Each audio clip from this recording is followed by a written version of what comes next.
Hi guys, welcome back to my channel. I hope you're all doing really well. So today we're back to doing a review episode for a semi-recent movie. Today we're talking about A24's Men, directed by Alex Garland. It came out at the cinema a couple of months ago now, and it will be released on Blu-ray in the UK in August, although I think some other countries already have had it released. So while I may be late reviewing the movie for the cinema release, we'll say that I've timed it for the physical media release. Men is one of the latest movies from A24, and it was written and directed by Alex Garland. Garland is someone whose work I have really enjoyed over the years and not even realised it. I liked both of the other movies that he directed, Ex Machina and Annihilation. Garland also wrote both of those movies, as well as others that I also loved, such as 28 Days Later and Sunshine. I also discovered that he wrote the novel The Beach, the one that was turned into a movie starring Leonardo DiCaprio and Robert Carlyle. There's definitely a bit of a Danny Boyle-shaped pattern forming in Alex Garland's filmography. The film stars a really minimal cast of lead Jessie Buckley as Harper, Rory Kinnear as a whole host of male characters, and a couple of supporting roles for Harper's husband, Harper's friend, and a female police officer. Okay, so let's get into talking about this movie, but before we do, just a heads up that this is going to be a spoiler review, so bear that in mind if you haven't seen the film yet, although I'm sure a lot of you will have. Maybe. Harper retreats to the countryside to be alone in the wake of a tragedy, but her unease at the town's leering and uncannily similar men grows into a fully fledged nightmare as her arrival awakens something primal in the forest. Right off the bat, I suppose we should address the fact that this movie isn't apparently for everyone. I've not read too much into it or into other people's reviews, but I've seen enough to know that there are people who love this movie and there are people who absolutely hate this movie. On IMDb, it has a rating of 6.1 out of 10. On Letterboxd, it has a rating of 2.9, and on Rotten Tomatoes, it has an audience rating of 39%. So all very middle of the road. It seems to have really divided people, and I'm assuming that a large part of that stems from the very heavy-handed title and content.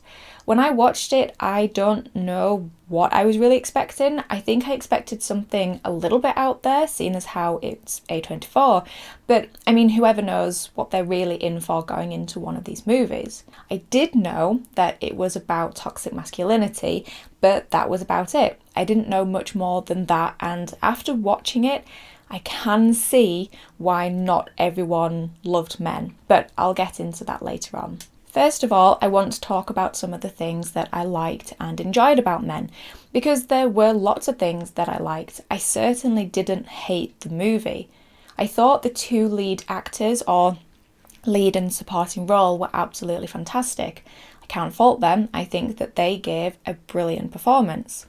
I'd only seen Jessie Buckley in the BBC TV series Taboo with Tom Hardy before this, but I hadn't actually remembered that she was in that until I googled her.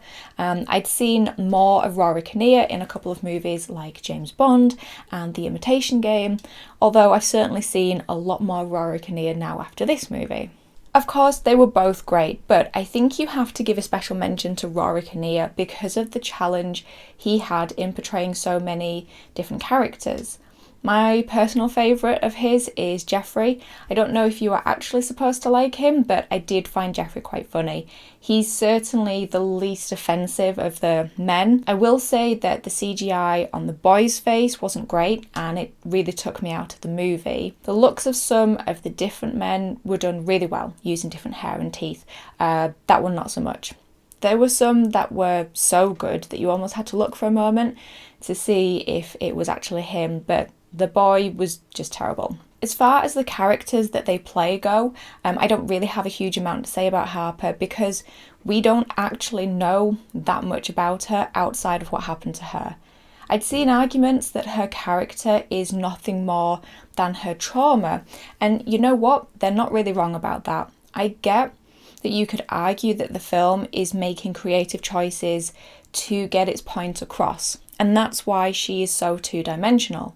I mean, the village isn't actually full of multiple Rory Kinnears running about the place. It's possible that Harper as a character is stripped back for the simplicity of the film's message.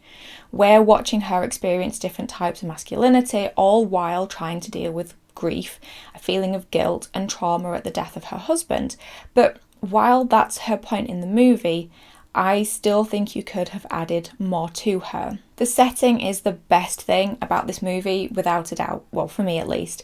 I mean, bravo on deciding to film in England in Bluebell season, because it is one of the most beautiful times of year. Kudos to whoever decided that one. Like I said in my Letterboxd review, I also spend a lot of time walking in the woods during Bluebell season.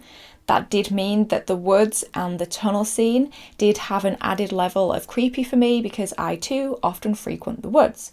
Although I don't yodel in tunnels, but the woods next to the house I grew up in did have an old train tunnel bridge thing that was pretty similar. Didn't yodel in that one either, I don't think. That whole scene where Harper goes for a walk to explore the surrounding area of the village is one of my favourites of the movie. The woods go from being this beautiful, safe and serene area where we are joining Harper on this walk. She's smiling and enjoying the sudden arrival of rain, and it feels almost freeing to just see her enjoying the moment. And you then have this great scene in the tunnel where she's using and playing with the echoes. She's making little sounds and rifts, and while the tunnel on initial viewing seems potentially scary and dangerous, it's now become this fun plaything.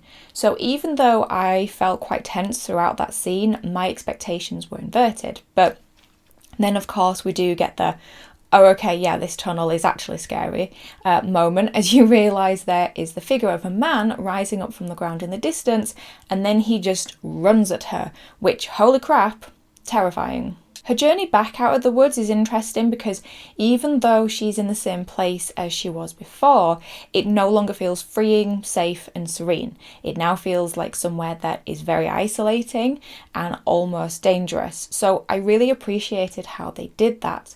Sometimes how a place feels can really depend on how we perceive it. I mean, the woods didn't change, but how Harper and the audience perceived it did. The sounds that she makes in the tunnel end up becoming part of the soundtrack for the rest of the movie. This is a very A24 thing to do. It was done in both Hereditary and Midsommar, where a sound clip is repeatedly used and then merges with the soundtrack. I suppose you could say that the horn in the lighthouse does something similar, but it's definitely something we've seen done before in other A24 movies. I didn't hate it. I think the sounds are beautiful and almost haunting, and they were used really well. It's just that I reacted by going, yeah, of course, ticking off from the A24 checklist. And that's something I want to point out, is that Mem is almost mocking A24 movies. I mean, it's not, but it could almost be a parody. It's like it's got its A24 checklist and it's going through just ticking them off. It's got the sound clips being used as the soundtrack, lots of random imagery, bizarre shots, playing around with fancy lighting. But the look of the movie and the sounds of the movie were fantastic. They were both done so well and made the movie much more enjoyable. So those are the positives with the movie. There were genuinely bits of this film that I really, really liked. I had a fun time with the first part of the film, but there were also some parts that I didn't like, and a lot of that comes from my confusion by the end of the movie. I don't mean confusion at what I'd seen, well, maybe slightly. I mean confusion over, was that it? Men is not subtle. It's pretty heavy-handed in the core message, and yet, with that being said, I still don't fully know what they're trying to say. Is it literally as simple as, look how bad some men are? Because I already know that. I have experienced that myself throughout my life. Not all the time and not from all males, but it does happen. If this was the message of the movie and the lesson to be learnt, then I don't think I was the target audience. Maybe I'm missing something, or maybe I feel like I needed more from it, that I'm looking for something and for answers that aren't there. The message could really just be that simple. But on the other hand, there are themes of grief and trauma, and the movie also has so much imagery and symbolism thrown in that by the end, the point of the movie for me becomes a little bit muddled, in my opinion. In the movie, you have one of the male characters played by Rory Kinnear that at first appears to be this homeless vagrant living in the woods who stalks Harper and follows her home, where he then tries to enter her home. Towards the end of the movie, he starts cutting and placing leaves and twigs into his face until he ends up looking like an image that is carved into the font. Maybe it's not a font, it looks like a font in the village church that Harper visits. I didn't know what this was supposed to be while I was watching the film, but then looking into it after watching, it turns out that this is supposed to be the Green Man. The Green Man is a folklore pagan symbol of rebirth, fertility, and the cycles of life. He's mostly depicted as a statue or a face covered in leaves and twigs and can be found all over in churches, carved into trees, and carved into buildings. Examples of him have been found around the world, but most prominently in the British Isles. It's hard to really pin down the Green Man as there seem to be varying versions of him, and he also means different things to different people, but the thing that appears the most commonly across the board is his representing rebirth and new life. Rory Kinnear has said that the homage to the Green Man represents the rebirth people need after grief. I read an article, I can't remember which one, but it was suggesting that the end scene was Harper's guilt over her husband's death manifesting into these confrontations with the various men, and her killing the creature was her finally overcoming the guilt. This then could tie in with what Kinnear says about the Green Man. He represents Harper's own rebirth after healing from her grief and her guilt. I'm really loving folklore, myths and legends in my horror recently, and I think done well, the addition of the Green Man could have been one of my favourite aspects of it, but it just felt as though it was tacked on. It wasn't really clear what the legend was in the movie. I had to Google it, and it wasn't really clear what the point of it being included was. As well as the Green Man mythology, there is also quite a bit of religious reference in Men. The first one we see is the apple symbolism. Harper arrives at the house and she picks an apple from the tree and eats it. Jeffrey tells her she shouldn't have done that, forbidden fruit and all that. Very obviously, this is copying Eve taking an apple from the tree in the Garden of Eden. In religion, Eve is blamed for the suffering of women because she just couldn't resist that temptation. And we see in the film that Harper blames herself, or at least holds a level of guilt for her husband's death. But you also have the vicar, he's the worst, who says to her, "You must wonder why you drove him to it." Like the inclusion of the Green Man, the religious aspects felt tacked on and unclear as to their place and point. Like I said earlier, is the message of the movie men bad? Or is it a study of grief and trauma? The Green Man ties in retrospectively with the healing after grief, but it didn't make initial sense to me, and I'm still unclear as to the religious references. So I want to talk about the ending for a moment. Like I said earlier, I've seen interpretations of the end scene as it being a manifestation of Harper's grief, but I have also seen an interpretation of the men giving birth to the men as a symbol for learnt sexism that has been passed down through the generations. This certainly ties in with a comment that Jeffrey makes to Harper about how his father treated him and things he used to say.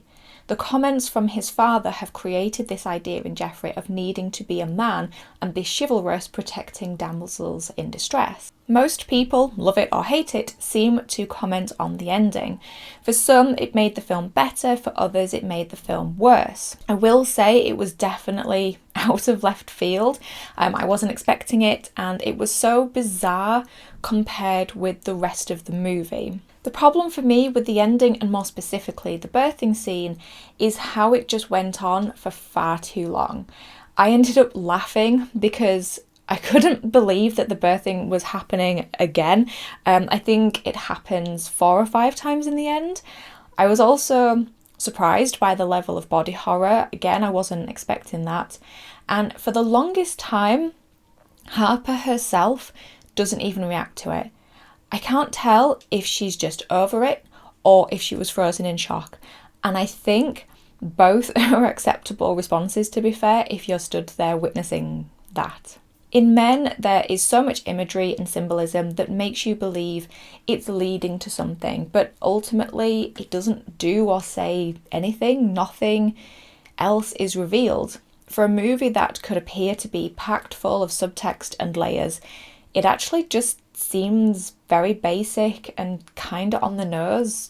Men bad, women suffer. My overall thoughts on the movie are that I neither love it nor hate it. It is absolutely fine. I initially gave it 2.5 stars on Letterboxd because I just felt 50-50 about it. But I have since changed that to 3 stars because the first half of Men is gorgeous and really well acted, and I would happily rewatch it just for the visuals and that tunnel scene. But then the third act, or even just the second half, it's just nowhere near as fun. It has scenes that drag on for far too long, folklore and imagery that leads nowhere, and an ending that just ended up making me laugh. I watched the movie early one morning, but I didn't actually log it on Letterboxd for about a day and a half because I just didn't know what to say about it. I didn't know how I felt about it.